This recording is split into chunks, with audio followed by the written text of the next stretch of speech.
Hi mga ka-vibes! Welcome back to our channel, Honey, We Travel the World. Today, we're taking you inside a super cool art experience, the Rain Room in Sharjah. Ito yung place kung saan umuulan pero hindi ka nababasa. Yes, parang magic. Ang Rain Room ay isang interactive art installation na unang ginawa ng art studio ni Random International. Isa itong grupo ng artists based sa London at Berlin.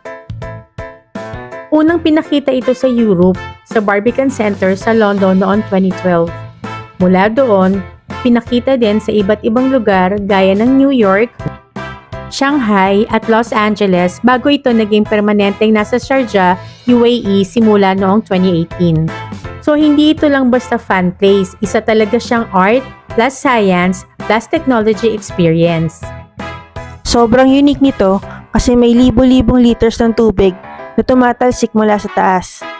Pero may motion sensors na nakikita ang mga galaw mo. Habang naglalakad ka, tumitigil ang ulan sa taas mo, kaya hindi ka mababasa kahit nasa gitna ng rain.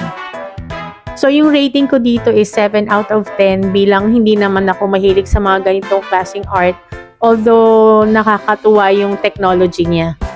Ikaw, Honey?